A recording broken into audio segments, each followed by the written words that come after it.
Welcome back to Fine Tooning with Drew Taylor, your one-stop shop when it comes to animation news and commentary. I'm entertainment writer Jim Hill, and Mr. Taylor, whose writings on the industry you can regularly read over on The Wrap, and whose musings on the Mission Impossible movies you can listen to on Light the Fuse, the official Mission Impossible podcast. Anyway, he and I are recording this week's show on Sunday, September 15th, 2023. And Drew, did you see what happened in LA earlier today over on Kingswell Avenue? What happened? Tell me. Well, the block where Walt Disney's first animation operation in Southern California, again, on Kingswell Avenue. Earlier today, the city of Los Angeles designated that space as Disney Brothers Cartoon Studio Square. Oh, that's great. Yep. By the way, if you want to visit where the studio is actually located, that's 4561 Kingswell Avenue in LA. Well, all right, that specific storefront is now the Kingswell Skate Shop. But what's kind of cool is they have a couple of Disney-related photo ops inside. And just in case you're wondering, it was October 16th, 1923, when Walt and Roy signed their first contract to make movies out in Hollywood. So that's when Disney Brothers Studio officially got off the ground. So that is a month and a day from today. The place turns 101 years old. So go buy a skateboard, I guess is what I'm saying. Let's see. What else? Oh, and Drew, you were busy this weekend as well, right? Yeah. Well, I hosted I didn't host it, but I moderated a conversation after a Wild Robot screening at the Academy Theater on Wilshire, which was lovely. I had a lot of fun there. Yeah, so that's what I did yesterday. Okay. And that I mean, don't get me wrong. I love that you're the one on the billboards who's saying this is DreamWorks' best film ever, that sort of thing. But honestly, the reviews that came out from the world premiere of Toronto, I don't think anybody at DreamWorks would have hoped for those sort of rapturous reviews. I mean, it's just across the board, everybody recognized this as something truly special. Yeah, and they're still. This is a global rollout before the movie opens on the 27th. I think they're going to London. It's playing at the BFI Film Festival. No. Yeah, they were just in New York. They were obviously in Toronto. In LA, they had the wrap party at the actual Academy Museum the night before our event. So yeah. Cool. And by the way, again, Universal doesn't miss a trick. I don't know if you saw the Wild Robot photo op that has just opened in DreamWorks land at Universal Studios, Florida. I have to assume they're going to do something like that in Hollywood at the actual studio at some point. But I hope so. I was just there the other night for Halloween Horror Nights. And it was fun. It was on one of those nights that it was 106 degrees at 9 p.m. But it was, the houses are very imaginative this year. I loved seeing where we were at on the Fast and Furious coaster, which is coming along swimmingly. I love Universal or Hollywood, and I love Universal Orlando. So yeah. Well, so there we go. Give us Roz, Jim. I'm saying, give us Roz. I can get behind that idea. All right. Yeah. So anyway, we're going to talk about something DGA related on the second half of today's show. But first, the news. And as always, the news portion of Fine Tuning is brought to you by touringplans.com. And if you're headed down to Central Florida anytime soon to sample some of the theme parks around the city beautiful, well, Touring Plans can help you save time. More importantly, can help you save money as you wander around Walt Disney World or the Universal Orlando Resort. So please check them out at touringplans.com. Okay, so we were just talking about how Disney's going to be 101 years old next month. Coraline, on the other hand, from Leica Studios, turned 15 earlier this summer, which is how we got our 15th anniversary re-release to theaters of that Leica feature film. And It's been out in theaters for 4 weeks now. Still doing quite well, Drew. Its box office sits at 33 million domestic, 18 million overseas. Total worldwide is 51 million. And what's interesting, it's still in 442 theaters in North America right now, which is down significantly from the over 1,500 it debuted in August 15th this year, but still did well. And what I find interesting is supposedly it was the success of the Coraline re-release in August that got Disney thinking that maybe it was time to put some of their darker, weirder films back into theaters for a limited run. So did you see this about Nightmare? How it's going back into theaters on October 11th? I did see that. That's exciting. They did that with Alien right before Alien Romulus earlier this year, so there is a precedent. Oh yeah, yeah. But yeah, that's really exciting. I mean, I wish it was. You know, the thing about this Coraline re-release was that it was a new 3D transfer that they had worked on. So it would be nice if it was something like that. But I think they're just putting it back out in theaters again, which is fine. No. And to show that, again, Drew's right, that this seems to be a cash grab on Disney's part. Just 1 week after that, Hocus Pocus goes back into theaters. It returns, gets a limited theatrical release on October 18th. Now, mind you, just to circle back to Nightmare for a moment, it probably didn't help or it didn't hurt Disney's thinking, given that Tim Burton's most recent film, Beetlejuice, is number one at the box office for the second weekend in a row. And to date, it sold over $250 million worth of tickets worldwide. But that said, Drew, there's still, I mean, the folks at Freeform are like, that's nice. We're still showing this as part of our 31 nights of Halloween. In fact, by the time Nightmare shows up in theaters next month, it will already have been shown on Freeform 4 times at that point. And when a Hocus Pocus shows up a week later, that'll already run on Freeform 9 times. So it's like, I mean, I don't know what to say here. Just sort of, I like that these things are back in theaters, but who's going to pay to go see these things? Yeah. Somebody on Twitter said that Hocus Pocus and Nightmare Before Christmas have become the live, laugh, love of Halloween movies, and I kind of understand. They're ubiquitous. They're a little out of fashion, and they're being shoved down our throats every Halloween. So, and you will enjoy them, guy. Yeah, all right. Yeah, now, I guess given that we're talking about stuff that's happening in October, I do want to remind folks that starting on October 25th and then running through the 27th in Pasadena is this year's edition of Lightbox Expo. And they just released the schedule with over 200 hours of panels and presentations and workshops.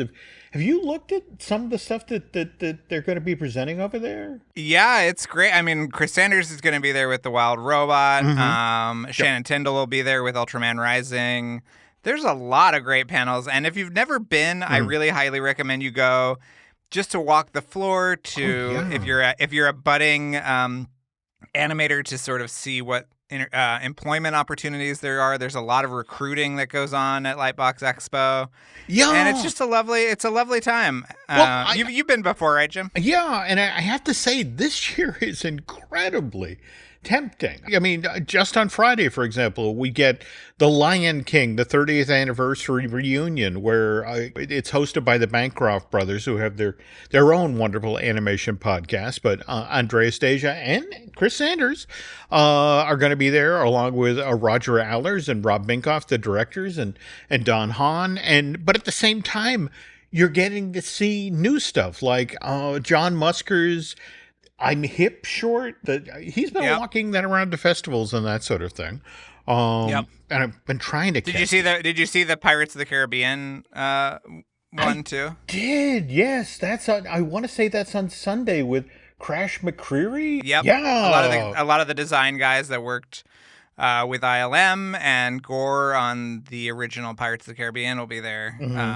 So yeah, I think that'll be super fun too. It's hosted by my buddy Todd Martins from the LA Times. So yeah, it'll be great. Well, but at the same time, what I like about Lightbox is, again, don't get me wrong, it's wonderful to see panels, presentations from Marvel Animation and the folks at Lucasfilm, but at the same time, there were workshops about, for example, creative burnout or artistic integrity in today, or just practical stuff about how to pitch a feature, the sort of nuts and bolts of having a career in animation. So, I mean, I guess that's the other thing. This, if we're being honest here, Drew, this is really not an animation fan event. This is an animation professionals event, wouldn't you say? Or I think that's absolutely right, Jim. Okay. Yeah, it is definitely. If you're in the business, if you want to be in the business, if you have questions about the business, like Jim said. But it's a really fun event. Everybody is always there. And yeah, I don't know if I will be there yet. Usually I get pulled in at the 11th hour when somebody else drops out and they say, we just need a warm body to host the panel. So a very skilled warm. I mean, again, right. I would actually, I have to say, I would put you up there. One of my favorite moderators, well, I have two. I have Tim O'Day, and actually Don Hahn is really good at being. He's great. Yeah. Yes, but he was actually there, Jim. I'm just sort of peeking in, the window. No, but no, you keep the train running on time. I do. And you're the sort of guy who makes sure that everybody on the panel gets a little love, and yes, you're very good at knocking the ball back into play. I mean, no, I enjoy watching your work. But yeah, that's going to be October 25th and through the 27th, and that's the Hilton in Pasadena. I want to say, where is that? It's the convention center. Convention center. Yeah. Okay. And that's the weekend after Animation is Film, which will take place at the Chinese Theater. That's right. So. That's right. Wow. October is full of animation events if you're in LA. So I think you might have to come out, Jim. These are good events. I'm thinking seriously about this. But anyway, again, impressive assembly of presentations. Head over to the Lightbox Expo site to check out the full schedule. That said, looking ahead to 2024, or it should be 2025, maybe 2026, I'm assuming at that point we'll get a panel or a presentation for Sophia the First Royal Magic. Did you see this? We're getting a sequel series to that Disney Junior? No, I didn't see that. Yeah. When is that? Yeah, go ahead. Well, what's interesting about this is that they're getting the band back together. I mean, basically, Craig Gerber, who wrote her on the original version of the show, is back. He's the creator and executive producer of this, and Ariel Winter, who we all know from her work on Modern Family. She's back again to voice Sophia. And did you ever get to talk with any of the folks when this first got off the ground and back in, it debuted on Disney Junior in 2012, but 2011 or thereabouts, you were working for the company at that point, weren't you? Is this the Latin culture? No, this is the one before that, where the gimmick was that every so often a Disney princess would pop into the show. And, yes. And what was fascinating was it was being done for television animation, but the notion was they were leaning into the look of classic Disney feature. In fact, I remember getting to tour the production office, and they had paintings, for example, background paintings that they pulled from Jungle Book, and I want to say Sleeping Beauty. Just, it's like these are what we want our backgrounds to look like. We want them to look consistent, but at the same time, it was this interesting space where they were taking princesses that had been done in hand-drawn films and having to do them in CG. And it was kind of an interesting show, but also crazy successful. So not really surprised that they're circling back on this idea. Though I have to also say that looking over the schedule, I was kind of surprised that Lightbox Expo doesn't have something for the almost Christmas story thing that David Lowery, and Alfonso Cuarón are doing for Disney Plus. Did you tell me about this project a couple of months back? No, I don't know. I have not heard this at all. What is this? Well, this is. Do you remember when they brought the tree into Rockefeller Center and they found an owl inside of it that they had cut down the tree? Yes. Okay. So what David has done has created a story about that owl. In fact, the log line is: it follows Moon, a curious young owl who unexpectedly finds himself stuck in the Christmas tree destined for Rockefeller Plaza. And in his attempts to escape the bustling city, he befriends a lost little girl called Luna. But it's supposedly based on the actual owl, which got called Rocky, and by the way, did get rescued out of the tree and was returned to upstate New York, to the woods approximately where the tree got shut down. So we hope that had a happy ending. But yeah, I mean, it's got folks like Jim Gaffigan and John C. Reilly doing voice work for it. But yeah, this is supposed to debut on Disney Plus. Mind you, it's a short film, so I guess this is them getting into the holiday special business. I guess so. I mean, do we know how long it is? Is it like 8 minutes long, or I is it like I got it. 20 minutes long? I gotta tell you that all I've got is the press release that got pushed out earlier this week. So it's like, I'll tell you what, we'll do some deep digging here, folks, and get back to you with more info about this, particularly when an Almost Christmas Story debuts on Disney Plus. Though something else you might want to put on your calendar later this month on September 26th. Howl's Moving Castle, the 20th anniversary screening, will be out in theaters. And wasn't that one of the ones that Pete Docter heard on the English? Yeah. Yeah. Yeah. I really enjoyed that one. Yeah. Let's see. Also, we were just talking about Disney Plus, and by the way, the day before that, September 25th, the day before Howl's Moving Castle has its 20th anniversary screening. That's when Inside Out 2 debuts on Disney Plus. And I got to tell you, Drew, just this past week, Inside Out 2, finally, the Blu-ray became available to purchase, and I couldn't find a store that had a physical copy. I actually had to go to Amazon to order it. In fact, I think it's getting here tomorrow. The popularity of that movie is still keeping up, and they're using that Inside Out 2 debut on Disney Plus to sell this $1.99 a month kind of preview special. Have you seen that? No. Yeah. Oh. Yeah, it's sort of like it's taken me back to when you could, get Disney Channel for an introductory rate. Okay. But okay. Yeah. Well, I mean, save on Disney Plus Basic. Get 3 months for $1.99 a month. That is crazy. But again, it's also a smart play, given, again, the highest grossing animated film of all time. To use that as the carrot to dangle. That's smart. Oh, one other thing worth noting, and again, trying to get another source or two on this. I want to say a couple of months back, we heard about how what is it? Over there, I guess it's called Astro Blaster, the Buzz Lightyear Astro Blaster attraction at Tokyo Disneyland, is going to be swapped out for a new Wreck-It Ralph themed ride. And what's kind of interesting is I've had a couple of folks from Orlando reach out, and it's like they were in the building. Oh, interesting. So Wreck-It Ralph may be on his way to Tomorrowland in Florida. So wasn't the rumor that it was going to replace the Alien Encounter? Well, it actually, again, what's interesting about that, Drew, is that was the Sugar Rush game.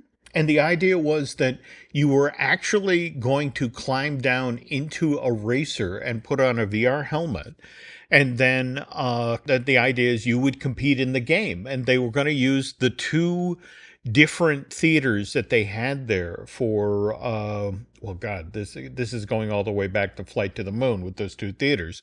And what eventually killed the project was that, I mean, they had the technology. Everyone agreed it would be a fun ride, but the problem was that they could only fit, I want to say, 30 cars in each theater. And between the loading people into the 30 cars, explaining how the helmets worked, making sure everybody was harnessed in, the load, unload, coupled with the low capacity, it was like, this is only going to frustrate people. I mean, people are going to come out and say, I had a great time on the ride. And it's like, well, that's wonderful. But we can only get like 400 people through this thing an hour. In a park where you can get 60 to 70,000 people in there a day, that wasn't going to work. So yeah, that ride died a dog. So what do you have any idea what's going in? What's going in that space? We need something. They've needed something for the better part of 10 years at this point. In fact, there were a number of people who were startled coming out of the most recent D23 Expo that it wasn't just Tomorrowland at Walt Disney World that didn't get things that were announced. It was especially California. It's like, are you kidding me? You nothing for us out here? Wait, all we have is that that piece of concept art they have as you enter Tomorrowland at Disneyland. That one piece of concept art. Yeah, come back in a year. It'll look like this. Yeah, they have a concept of a plan, Jim. They have a where concept have I heard that before? Yeah. Okay, all right. Yeah, Oh, yeah. I don't know. All right. Yeah. Before we get into trouble, then here, folks. All right, Drew and I are going to go into the break, and when we get back, we're going to talk about some voice legends we lost just recently, and Drew's going to talk about why you should know more about the DGA. But first, this. And we're back. Drew, last week, we lost two guys. If you know animation, or for that matter, if you live acting, you're familiar with these guys' works. One, you could not know. That is, of course, James Earl Jones, who we lost at 93. But the other one, Pete Reignited, that if you know Disney films from the 70s or hell, television from the 80s and the 90s, all starting in the 60s, you've seen Pete Reignide's work. In fact, did you ever get a chance to chat with Mr. Reignited? I didn't get a chance to chat with him, but obviously he has impacted my life, especially as a little kid who was coming up during the rise of the Teenage Mutant Ninja Turtles. There we go. Yeah. He voiced characters in parks. I mean, he was really a true legend, and also appeared in live action movies for Disney. Did. A lot of the He kind of did. funny Yeah. 60s movies, right? Yeah. Yeah. No. That was the thing. He was kind of the go-to guy for Disney. In fact, what was so interesting is that, as Drew alluded to, he did works for the park. So, for example, he was the voice of Henry, the MC in Country Bear Jamboree. And in fact, I got to talk with him about when they called him back in the early 1980s when they did the Christmas show and the Vacation Hoedown show for the Country Bear Playhouse. And he was actually one of the people who confirmed for me. It's like, oh yeah, they showed me the boards for the Halloween show, and they showed me the script for the Valentine's Day show, and just a question of, we'll call you back in a couple of months. We'll get this one in the can, and then Eisner came in, and plans changed. But but what was sweet about Pete was that, for example, he was the voice of Abraham Lincoln for the first version of Disney's Hall of Presidents in Florida. And what was so sweet about Pete is that he said, look, I was grateful to get the gig, but I only got it because Royal Dano wasn't alive anymore. He said, I preferred Royal's take on Lincoln. I think he did a much better job than I did. And he was just a really humble guy, and but at the same time, he would talk about things he'd work on at Disney that had never seen the light of day. And one of them, for example, was he started. They did, Drew. In fact, this shows up online every so often, so keep an eye out for it. It was a you can't really call it a pilot. It's only like a 5 minute long piece of film, but it was sort of a test for a pilot for a Discovery Bay TV show. And the idea is if they'd ever built Discovery Bay at Disneyland, that this was going to be the weekly show that would air that would get kids excited about going to Disneyland and experiencing this land. But he played in this sort of sample pilot. He played Jason Chandler, the guy who supposedly built Discovery Bay. And what was interesting is that they had Tom Sherman had actually built this like 10-foot long model of the Nautilus, and as part of the pilot, you're suddenly seeing footage of the Nautilus sailing into San Francisco Harbor, and it's like, where did that come from? And it's like, well, we made it for the pilot. And I want to say they took advantage of they had dug a temporary harbor on the Disney backlot when they were making Pete's Dragon, and evidently that stood in for San Francisco Harbor with the Nautilus. But no, anyway, that's amazing. Yeah, anyway, Pete was full of great stories, and he loved working for Disney, and as you mentioned, there's so much. So many things that he did voice work for: Alvin and the Chipmunks, Transformers, Batman the animated series. So anyway, we express our condolences to the friends and family of Mr. Renaday. On the other hand, James Earl Jones, what's been fascinating about losing him has been the stories that have begun to come out.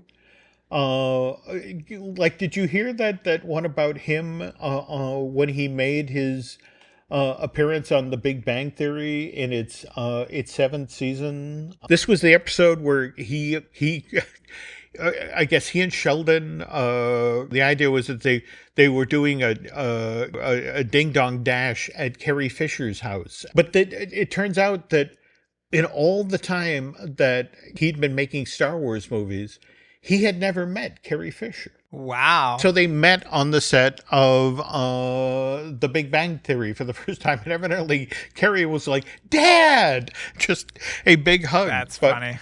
But no, the folks at Disney loved him, especially after they acquired Lucasfilm, because he was not precious about the characters and such that he voiced. Whenever Disney said, "Hey, we need new lines from Mufasa," and it's like, well, sure, send a check and I'll come.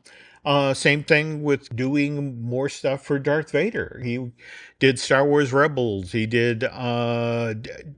Did they have him record new lines for Rogue One? I don't think they did. They might. No, they had him record lines for Rogue One. Mm-hmm.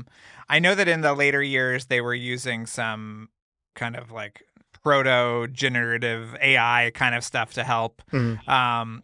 But yeah, he came back for Rogue One. He was always down for a party. He was. Sure. But at the same time, I think what was interesting is that the first time I saw Hollywood kind of making fun of him was there was the wonderful Simpsons episode, Round Springfield. This was season 6 back in 95, but Bleeding Gums Murphy had died. And they did sign kind of the Mufasa and the Clouds thing with him. Yes. But then right next to him, they had Mufasa suddenly come up out of the clouds. And there was this lovely bit of writing to the effect of, "You must avenge my death, Simba." And then right next to him was Darth Vader came up out of the clouds, "Luke, I'm my father." And then finally an actual James Earl Jones had said, "This is CNN." And it just, that's the thing. This guy was everywhere. And I was amazed to find out how early he was on screen. His first film credit is Dr. Strangelove? Yeah. I don't know. Yeah, in 69, right? I think. Yep. Like, yeah. That's amazing. It is. That is amazing. It is. Yeah. 64, Jim. 64. It's even earlier than we thought. Yeah. Good Lord. Yeah. No. Yeah. Huge talent and immense loss.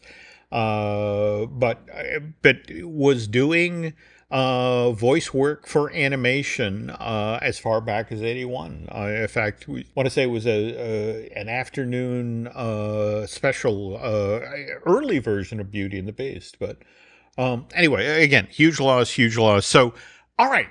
Now, when Drew and I were pre-gaming tonight's show, you wanted to talk about something you'd just done with the DGA, which, for folks who don't know that acronym, that's the Directors Guild of America, right? Yes. Yeah, I wrote an article that came out a few days ago that a lot of people have talked to me about and is very, pressing for the animation industry, which is why animation directors are not allowed in the DGA. So I encourage everyone to read this article on the Wrap. I don't know if Jim has. It's sounding questionable, as if he has actually read it.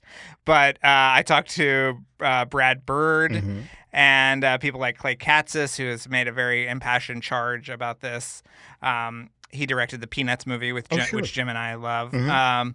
But yeah, it's just it was something that I was not really aware of, and it was a very interesting kind of odyssey to go down, because Jim and I have talked about The Lion King 2019 on the show a lot. And that was a DGA production, and Jon Favreau made $60 million from it. And then there are other people who make movies that make over $1 billion and don't get anything because there is just no protection. And the thing that really was eye-opening was that if you're in the Animation Guild, they have no technical protection for directors. They'll maybe have you under some other designation, but a lot of these filmmakers are doing character design or storyboarding just to get their hours for the Animation Guild to qualify for those, for health insurance and things like that. No. Which is really shocking, because they have enough on their plate, and it's just a really interesting situation. And in fact, this is especially troubling in a time where, if you look at some of the biggest box office earners of the past 20 years, and start counting the amount of and there's no other way around it, animated footage. I mean, big effect scenes that are CG, maybe there's a live action background, but if you started counting the amount of animation that were in these quote unquote live action films, and the irony of somebody who actually works on an animated film isn't recognized by the DGA, that's nuts. Yeah, it's really insane. And it's going to take people like Jon Favreau to stand up for the animation directors, many of whom he's worked with. And Filoni is a guy who started out in animation. Genndy Tartakovsky directed the last act of Iron Man, the sequence in the kind of Japanese rose garden scene. And it's like, they've got to stand up for these guys. And historically, the DGA has really looked down on animation and animation directors, and it sucks. It really sucks. These guys and gals are kind of finding themselves without a net, and the kind of residuals that you get, that you're guaranteed as a DGA member, can sustain you through a lot of fallow periods, as Jim and I often talk about. Directors don't have movies for. Mark Dindal didn't have a movie for almost 20 years before the Garfield movie. Those residuals can really help in those kind of lean times. So okay, I just want to bring this up because circling back to the Lightbox Expo on Saturday, they're doing a presentation called Directing Animation, a conversation with legendary filmmakers, and they're John Musker, Chris Sanders, and Rich Moore. And given the way, did you catch any of the things at the D20 Expo where Ron Clements was on stage? No. Ron's got a book coming out in like a year, which again, by the way, must read when it finally comes out. But what was fun about Ron is he was talking like somebody who, what are they going to do? Fire me? And that's the thing. I would love to hear what Musker and Sanders and Moore especially Chris Sanders, because face it, if the reviews of Wild Robot, if people respond to those and turn out in the numbers I think they're going to turn out, this is going to be one of Universal's biggest hits of the year. And shouldn't the man who created one of your biggest hits of the years be rewarded for his efforts? Because face it, anybody who's seen a Chris Sanders movie, whether it's Lilo and Stitch or the original How to Train Your Dragon, Chris Sanders movies don't look like other people's movies. They don't play like other people's movies. Only that guy could make that movie. So shouldn't that guy be rewarded for his efforts, which pouring into your studios recedes? Yes, and I actually asked him about this, and I didn't get the audio back from Universal in time to include it in my article, but he was like, it's the exact same job. It's just spread out over a much longer period of time, but it is exactly the same job. And he should know. He directed a live action movie in Call of the Wild. Yep. And it's just it's a really pressing problem. Well, thank you so much for writing about it. And yes, I have to admit, I've been busy this week. I haven't been over to Rap to read this yet, but as soon as we get done here tonight, I will do that. Well, maybe you'll have more thoughts next week about this, Jim. Cool. Yeah, it's. I've had a lot of people reach out, and a lot of directors who didn't even know, like literally people working in animation had no idea that this was the case. It's really interesting and it's really befuddling. But the DGA wants to keep them at the kids' table. That's what's going to happen, I guess. It's weird. One thing to toss out here, and just want to get your thoughts on it. If you think about how often someone will begin as the director of animated feature, and then in midstream, you'll hear the stories about, oh, well, he's no longer on this project. We have a new directing team, that sort of thing. Do you think that factors into why? It does. It is a huge part of this because the DGA has very specific rules about how and when you can be replaced, and animation doesn't. And that's why you see all this turnover and people getting reassigned and this and that. And also the amount of studios that are non-union as well. Pixar's a non-union studio. Yeah. And yeah. Okay. Now, so it would be. This will be on your to-read list. Yeah. Ow. Okay. Just thinking about if those protections had been in place. Let's hope Kelsey Mann at least got a, I don't know, new refrigerator or something after Inside Out 2. There we go. Hopefully he got a Blu-ray copy of the movie, Jim, which is... Yeah, in your swag bag. All right. Yes. Well, again, like me, who's going to go and read that now, go check out the Wrap for this story about discrepancy for animation directors in the DGA. Something else you should also be checking out, though, by the way, is Light the Fuse, the official Mission Impossible podcast, which Drew does with his equally talented co-host, Charles Hood. We were talking, I think, on our last show about how binge-worthy this show is. In fact, I've got a very long car trip planned in the not-so-distant future, so Drew will be keeping me company down the eastern seaboard. Oh, good. So, good. But I dig through some of the older shows, because, again, what I love is, yes, you learn a lot about the Mission Impossible movies, but you get these guys and women as well to talk about the other films they worked on. And again, you just learned so much Hollywood history over the course of this show. Yes. Binge the old ones because we don't have any new ones right now, but we'll be back. I promise. Okay. Yeah. By the way, we also have some other podcasts here we'd like you to check out. We, of course, have Disney Dish that I do with Len Testa. Likewise, we have the Epic Universal podcast that I do with Eric Hersey, which, by the way, just became weekly. We also have our Disney merch podcast, I Want That Too, which I do with Eric's bride, Lauren. That's also transitioning to a weekly, so I'm never leaving the house now, Drew. Let's see. Looking at Lucasfilm with Brian Gahn, we need to get a new one of those in the works, so I'll be reaching out to Mr. Gahn shortly. We also host here at Jim Hill Media, Manufacturing the Magic. That's the show that Noah Valladolid does with his lovely bride, Michelle. And that's about the history of themed entertainment. And speaking of, if you want to learn more about themed entertainment, want to direct your attention to our Patreon project, Disney Unpacked, which Len and I do with veteran Imagineer Jim Schul.